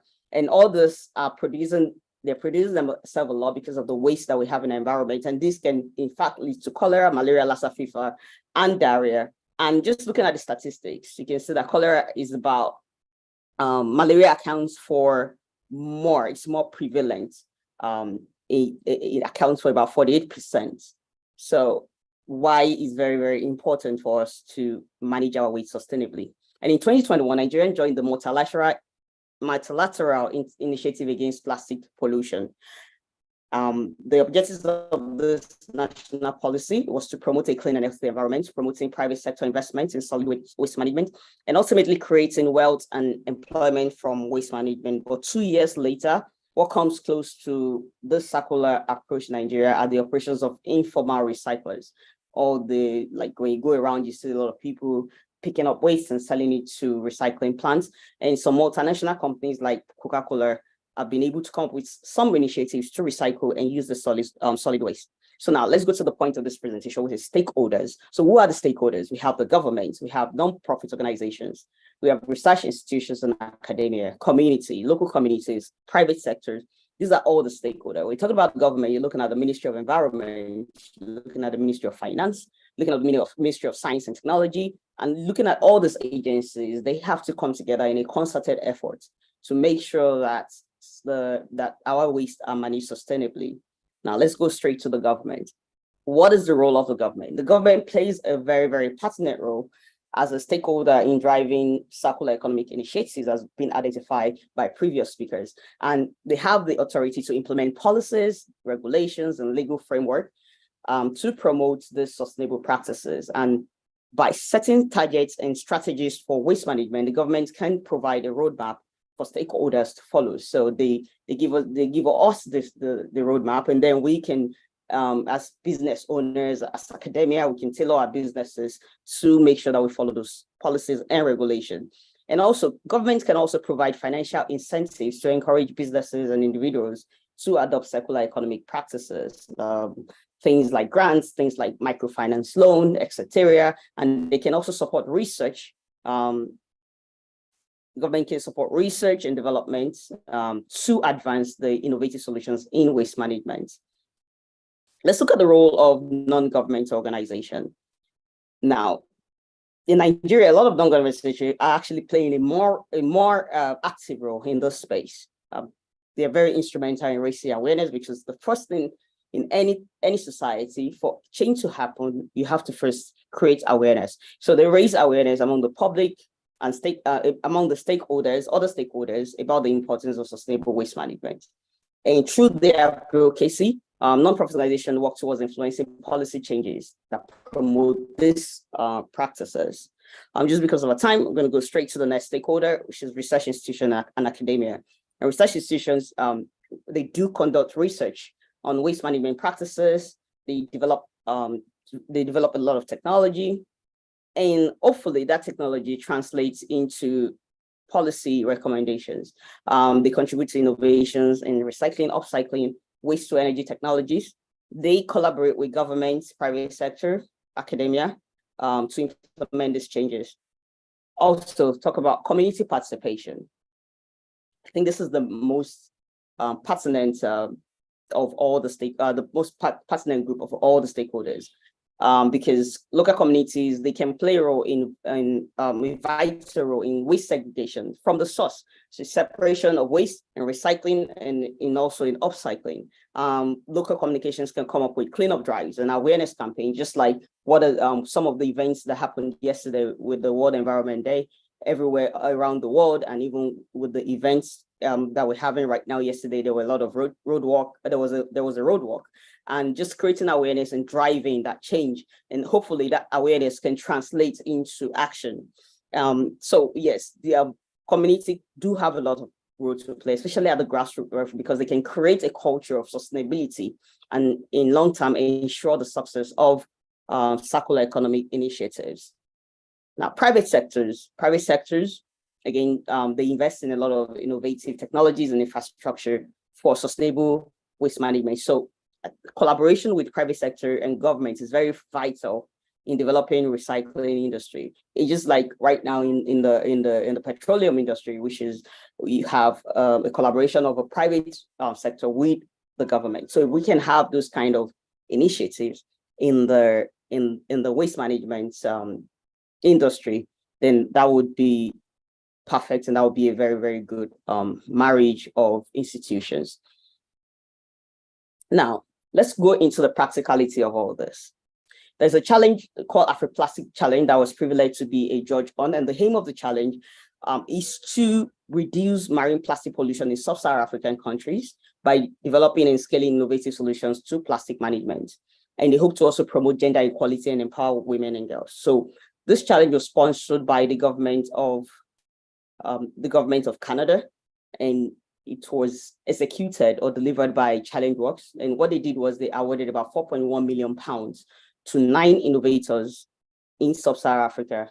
The idea is for them to scale up their businesses and hopefully that they can reduce the volume of pollution in the ocean, because statistically it's been shown that about 17 million tons of waste are generated by sub-Saharan Africa, and only 12% of those is plastic waste. So let's just look at some of the case studies from Nigeria, some of the people that won the grants from this. We have Miss Mariam. She's the founder of Green Hill Recycling. So these are non-profit organizations. These are startups. These are businesses that are already driving this change, and these are stakeholders. And Green Hill Recycling is a waste management company that is based in the heart of Lagos, and they specialize in recycling and upcycling various waste materials, including plastic, and including papers, and including metals. Another case study that we can look at is Janti Dati, which was also one of the they won the second prize for the Afroplastic Challenge, and they were given a £750,000 grant to scale up their business. And what Janti Dati does is they collect and process plastic waste, so plastic pellets, and use for production of various plastic products. Now, we also have other initiatives that are not part of the Afroplastic Challenge. We have the Trash for Education by the Green Institute, and what that initiative does is to exchange reusable trash for education in form of points. We have Recyclers. A lot of people are familiar with Recyclers, and Recycler is a Lagos-based startup that provides waste collection and recycling services. They operate a fleet of cargo tricycles that collect recycled materials from household and businesses. And what Recycler does is to reward participants with points, and they can redeem that for goods and services. They can redeem it for cash. We also have this very, very interesting lady that is championing the sustainability space, Planet 3R. She is also one of the finalists of the Afroplastic Challenge. And what Planet 3 does is that they are dedicated to converting textile and plastic waste into eco-friendly products using the reduce, the reuse, and the recycle to save our planet. So what she does is she uses the plastic and turn it into like innovative items that you can see in the picture. And then we have even people in our Greek space that are contributing to the reduction of waste in agricultural sector. We have Tribe Agric, and is a startup in Nigeria that operates the platform connecting farmers with investors. What I want you to see is that even though we're solving plastic, we're solving waste issues, we also see that this is going, which is the SDG 12, we see that this is also going into SDG 5, because a lot of the entrepreneurs that I've shown so far are actually women-led organizations. So what we're saying is that sustainable waste management can also, in fact, contribute to gender equality, because it's crucial to involve women in waste management decision-making processes. It's very crucial to create gender-responsive waste management initiatives. And just by doing that, we can foster a more inclusive, more empowering environment for all individuals. And by doing that, we can all collaborate to make a difference. Now, what is the take home today is that the circular economy is essential for waste management. That stakeholders, including the government, private sector, NGO, research institutions, do have very pivotal roles to play. And the collaborating among stakeholders is very, very key in driving circular economic initiative and achieving sustainable future. And just leaving you with a quote says, is that waste is not the problem, but a valuable resource waiting to be harnessed. And stakeholders, as stakeholders, we need to let's drive the change and transform waste into boundless opportunities for a sustainable future. So the World Environment Day theme is the Beat Plastic Pollution. So let us beat plastic pollution and envision a future where stakeholders unite, transforming our waste into opportunities. And I hope that together we can challenge the status quo, intertwine circular economy with gender equality, and align this with the Sustainable Development Goal. The power to shape a sustainable future or sustainable Nigeria lies within every one of us. We don't have to leave it to the government. We don't have to leave it to research institutes. It lies within every one of us. And we hope that by doing that, we can create a lasting legacy of sustainability. So what I'm going to show you right now is the first speaker talked about using creative ways, whether it's using poem, whether it's just talking, or just inspiring different actions. So I'm just going to show you a very, very short video of that. Just give me a second.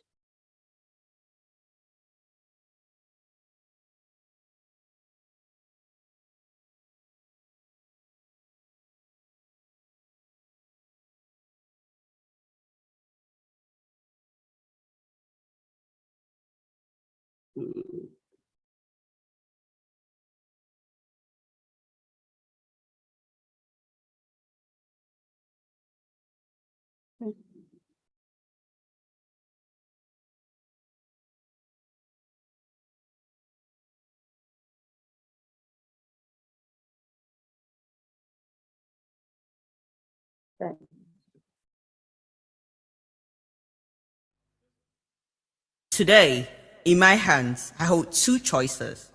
One, a plastic bag, a symbol of convenience, yes, but also a symbol of thoughtless consumption, of disregard for our environment. It takes minutes to produce, is used for moments, and pollutes our earth for centuries. But in my other hand, I hold an alternative, a beacon of change, a reusable bag, simple yet powerful in its potential to reduce the plastic burden on our planet. Our earth does not need us, but we need our earth. Our air, our water, our food, all gifts from nature, all under threat from our own actions. The plastic we cast off without thought invades our ocean, our soil, our air. It hurts our wildlife. It hurts us. This World Environment Day, as we stand under the vast sky, breathing in the fresh air, let us remember this earth is ours to protect, to cherish. Every choice we make, every action we take matters. Every plastic bag refused, every bottle reused, every item recycled is a victory. Yes, a victory for our oceans, for our wildlife, for us. Beat plastic pollution is more than just a hashtag. It is a call to action. It is a plea for mindfulness. It is an invitation to each and every one of us to be a hero. Be the hero who chooses the reusable bag over the plastic one. Be the hero who says no to the single-use plastic straw. Be the hero who picks up a piece of plastic off the beach. Our earth is a symphony of life, a melody of interdependence. Let us not be the discordant notes. Let us instead be the harmony that uplifts, that celebrates, that protects. Together, we can write a different story for our future. Together, we can beat plastic pollution. In our hands, we hold the power. Let us use it wisely. Let us use it bravely. Let us use it for our earth. My name is Adenike Akinshemolu. Beat plastic pollution. Fantastic. Dr. Adenike, that was very, very, very insightful. And we want to say a very big and warm thank you for the presentation and also for the video. I mean, it was very enlightening.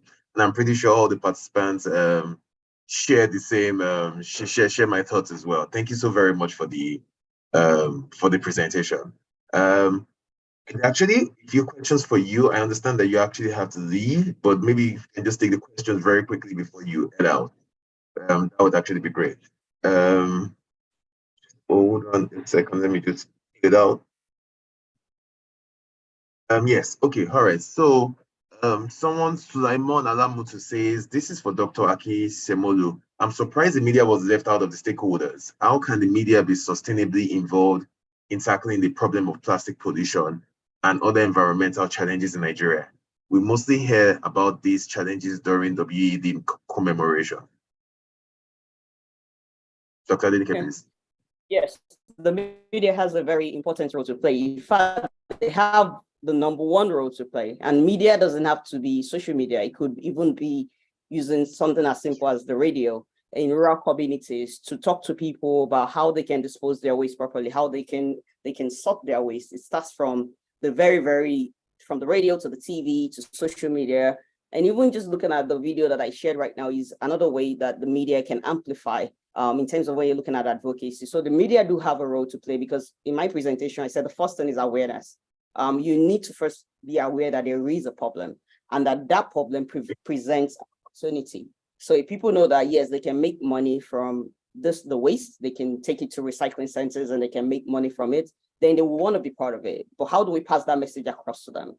The way we can do that is effectively using media. So I say, yeah, media will be the #1 stakeholder in this. We're starting from the awareness level.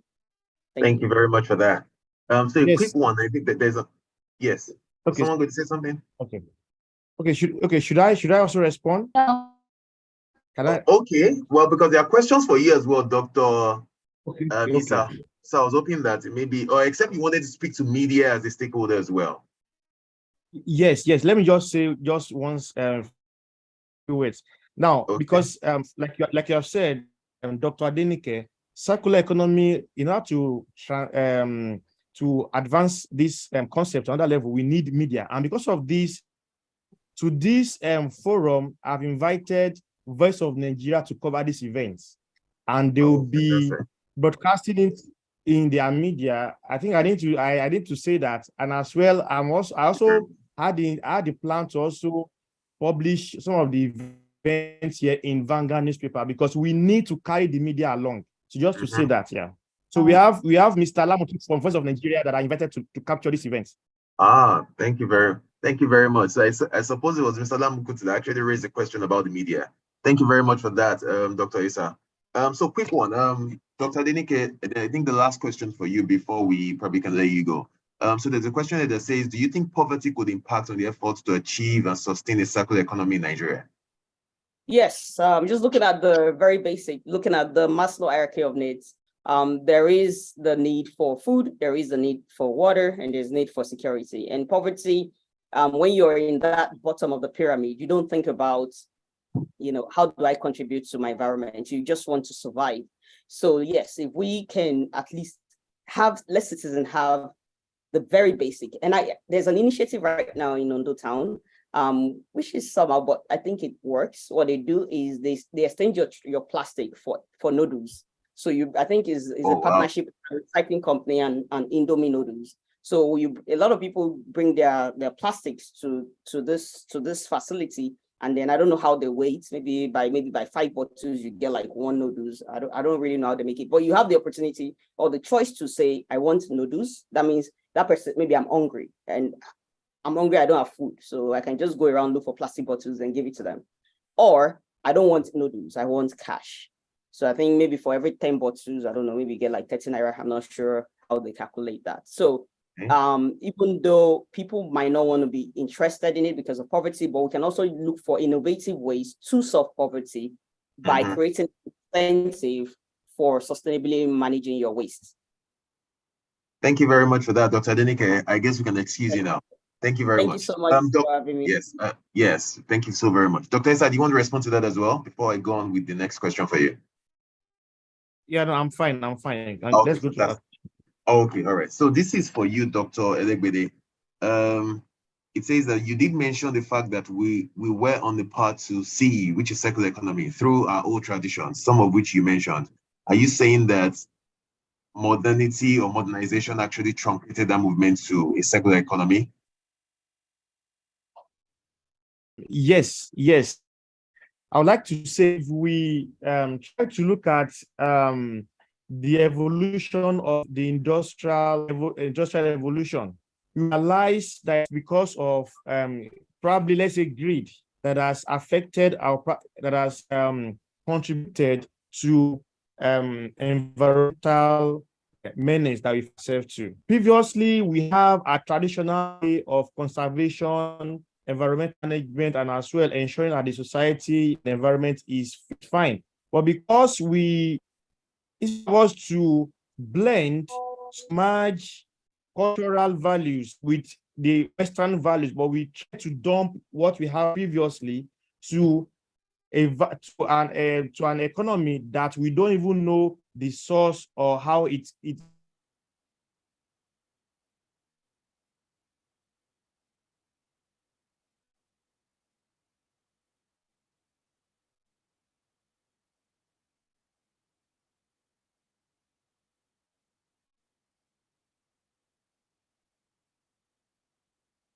Dr. Issa, are you still there? I guess the network has struck again. Well, if they call it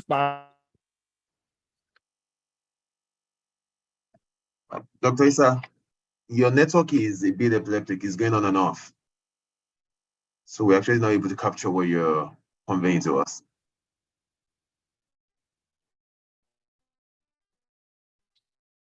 Dr. Issa, are you there?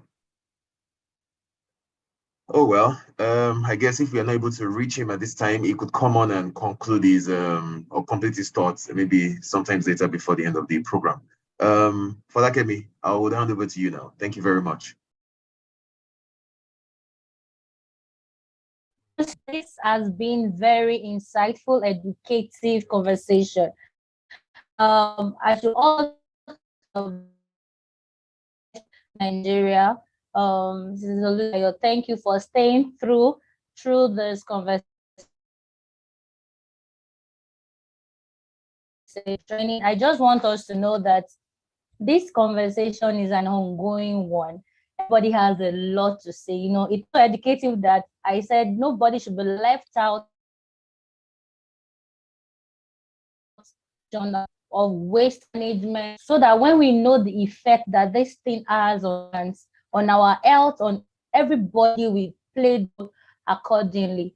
So I just want to use this opportunity to thank our keynote speaker and also thank the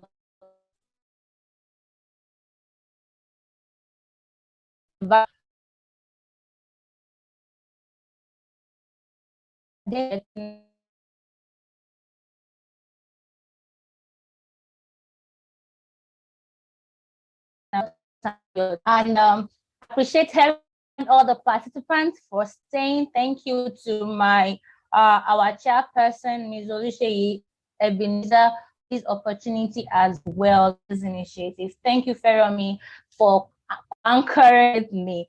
All right, so we also thank our sponsors for making this a reality for your shop. And our first appreciation goes to the Institute of Oil and Gas, Energy,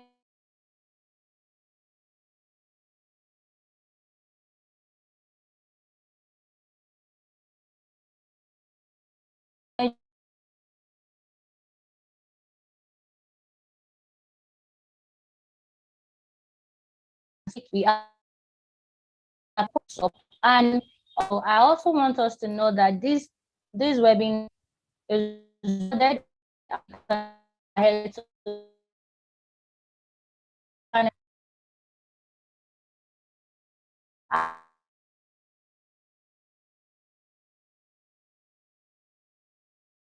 everybody have been putting on the Q&A chat that, okay, this is my email, be able to get more knowledge from it. Thank you so much for joining, and we appreciate you so much. As it may, I also want to use this opportunity to encourage everyone that International Law Association Nigeria branch welcome you.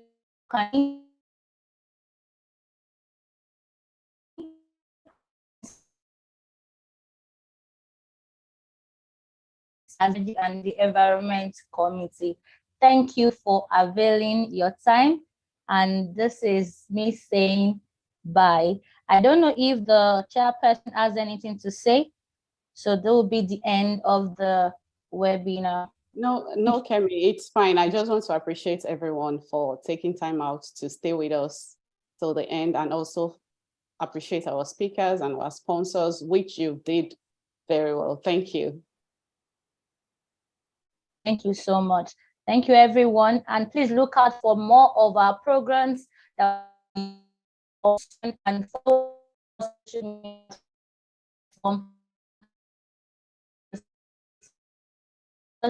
and on Facebook. Thank you very much and have a great day.